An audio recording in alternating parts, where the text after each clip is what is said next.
Every year, my sister insists on this vegan cake for her birthday party, which tastes like cardboard wrapped in sugar.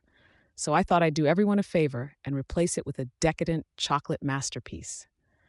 During the party, everyone was raving about how this was the best cake yet, until my sister had a bite. Chaos erupted.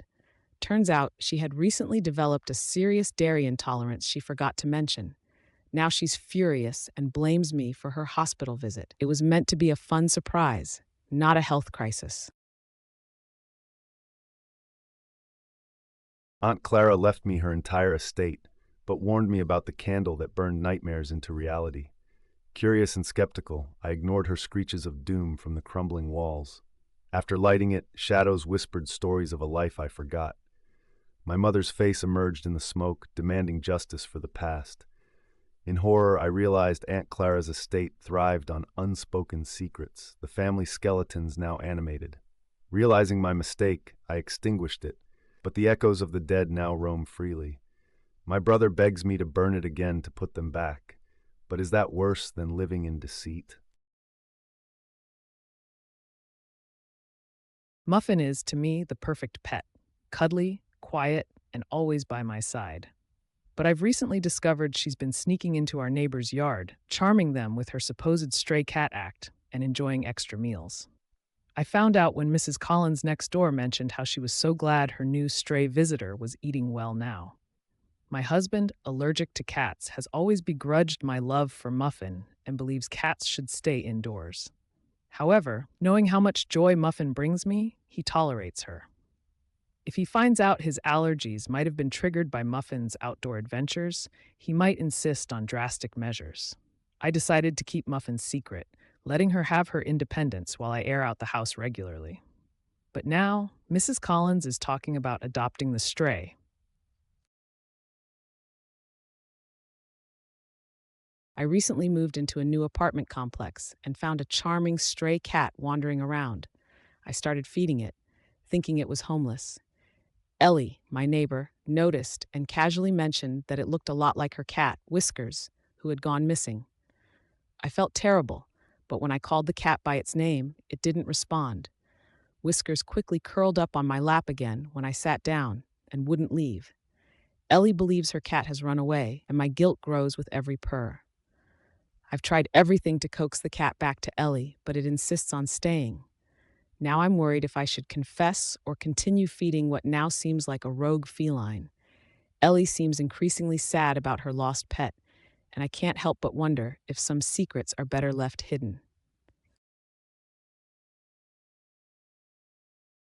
Erin had always found solace in the quiet corners of her grandmother's estate, a mansion too grand for her small frame and timid heart. She'd spent summers there, escaping her parents' constant quarrels, each room filled with antique stories she found safer than her own reality. But now it was all hers, a vast inheritance she never asked for. Her cousin, Liam, arrived late to the reading of the will, eyes dark with envy. "We were supposed to share it," he snapped, his voice cutting through the musty silence of the study. It seemed reasonable. They were her only living relatives. But the will was explicit. Everything went to Erin. Liam's protest was the spark that set their family tinderbox ablaze. The next morning, the chandelier in the foyer began to sway even without a whisper of wind. Its bulbs flickered in a rhythm, casting shadows that seemed to dance to an unseen tune. Erin dismissed it as an electrical glitch, but the lights were only the beginning. It escalated the following week. The garden wilted overnight, roses and begonias crumbling into ash-black petals. Family portraits rearranged themselves, the eyes following Erin as she walked the lengthy corridors. Desperate, she invited Liam over to discuss their options. "I'm being watched," she confessed, fingers twisting her mother's old rosary. Liam scoffed, dismissing her fears as paranoia. "You're just guilty, Erin. You can't handle inheriting all this," he accused. When Erin retreated to her room that night, a soft wailing started beneath the floorboards, almost like a lullaby intended to frighten. She refused to sleep, and by dawn, she decided to confront whatever force haunted the halls.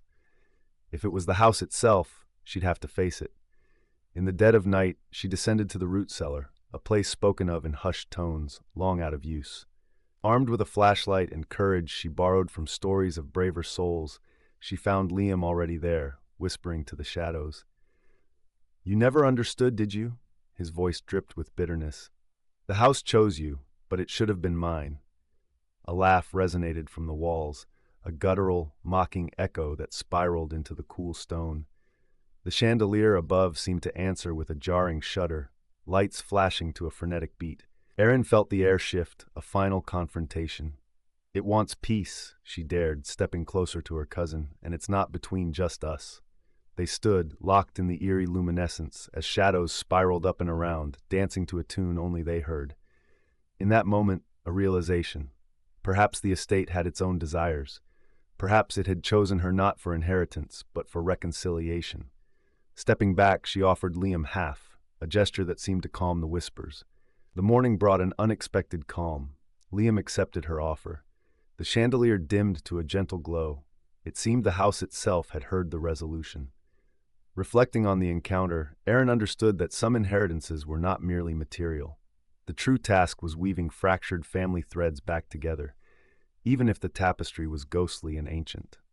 The house now rests quietly, its secrets tucked away, its whispers a mere echo of a story resolved. But sometimes, she wonders if Liam ever hears them too, the lights flickering just so. Was I wrong to offer him what he didn't deserve, or did the house demand a justice of its own? Living in a bustling city like ours, I was used to the noise and chaos, but this was different. The source was no stranger. It was my sister, Mia, who had been staying with me for what was meant to be a short visit. Just a few weeks ago, Mia had arrived at my doorstep with a suitcase and a hopeful smile. After a messy breakup, she needed a place to crash, and as her older brother, I was eager to help. At first, it was nostalgic, like the sleepovers we used to have as kids, complete with late-night conversations and takeout splurges. But soon her temporary stay extended into weeks, then months, and my tiny apartment felt like it was bursting at the seams. Between her new habit of leaving dishes piled in the sink and her laundry monopolizing the machine, I felt my patience wearing thin. Yet, I remained silent, hoping she'd find her footing and move out soon. The incident with the glass was the tipping point. That night, after an exhausting workday, I stumbled into the kitchen to find shards scattered across the floor.